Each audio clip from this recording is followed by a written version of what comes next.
नमस्कार, मैं हूं विजय दिवाकर और आज आपको बताने जा रहा हूं यहां पर कक्षा 10वीं सामाजिक विज्ञान का असाइनमेंट दूसरा सितंबर माह के असाइनमेंट का बेस्ट और सत्य आंसर आपको हमारे चैनल पर यहां पर स्क्रीन पर देखने को मिल रहा है। आप ध्यान से देखिए।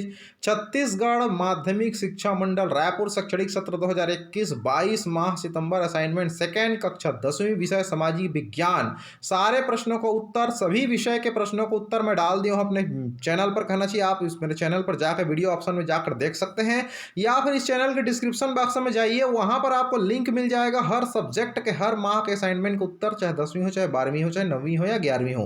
प्रश्न पहला, डार्विन के सिद्धांत को राजनयिकों ने किस प्रकार दुरुपयोग किया? क्या दूसरे देशों पर आधिपत्य करने वाले देश ही उन्नति कर सकते हैं? समझाइए। इसका भी उत्तर हम आपको बताएंगे। प्रश्न दूसरा, प्रथम विश्व युद्ध में सैनिकों की दशा सुधारने के लिए क्या क्या कदम उठाए जा सकते थे? दूसरा, what step could be taken? संसद का न्यायिक काम क्या है? इस काम को उच्चतम न्यायालय को न देकर संसद को क्यों दिया गया है?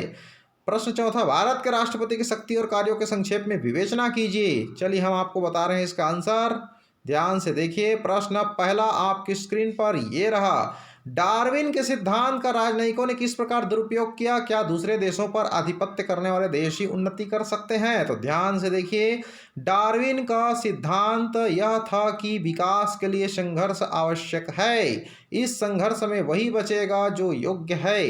राजनयिकों ने अपने राज्य विस्तार के लिए इस सिद्धांत का दुरुपयोग किया। संघर्ष प्रकृति का नियम है और विकास के लिए आवश्यक है।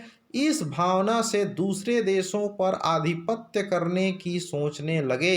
यह सोच गलत है कि दूसरे देशों पर आधिपत्य करने वाले देश ही उन्नति कर सकते हैं। उन्नति के लिए दूसरे देशों की सहायता, मार्गदर्शन, सफलता के आधार आवश्यक है।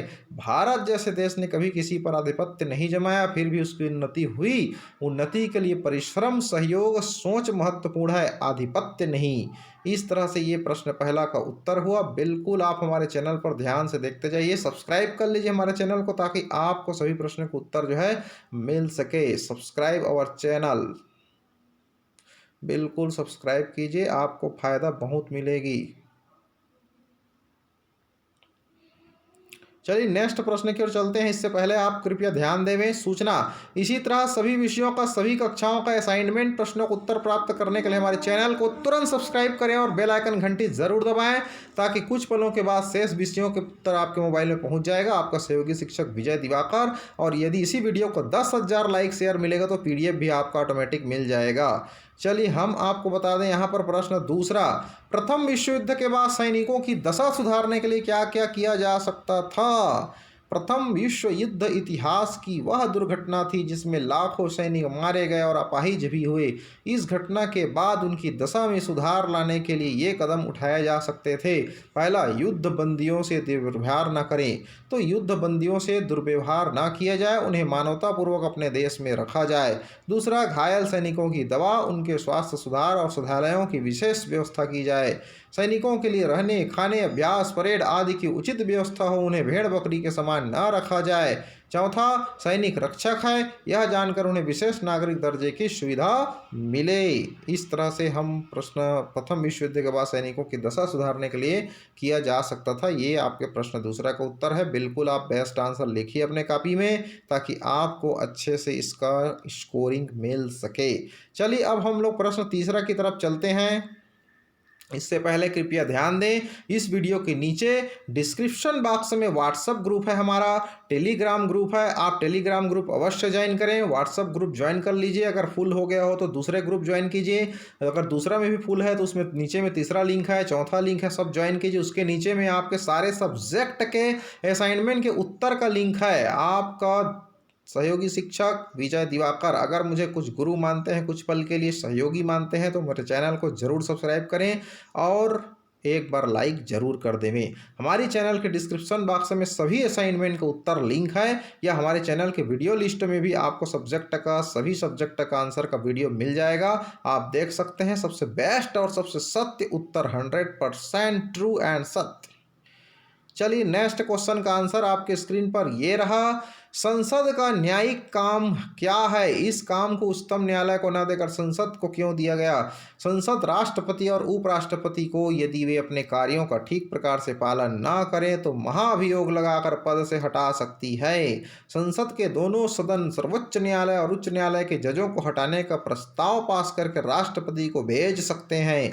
संसद में जनता द्वारा चुने गए प्रतिनिधि होते हैं। ये प्रतिनिधि नीतिगत विषयों और कानून से संबंधित प्रस्तावों को बहुमत से पारित करके लोकतंत्र अनुसार राज्य संचालन में अहम भूमिका निभाते हैं। लोकतंत्र में जनता की ही नीतिगत निर्णय लेने का अधिकार है, इसलिए यह अधिकार संसद के लिए संवैधानिक व्यवस्था है। इस व्यवस्था के न होने पर शक्ति पृथक्करण सिद्धांत के विपरीत हो जाता है, इसलिए न्यायालय को अधिकार न देकर संसद को दिया गया है।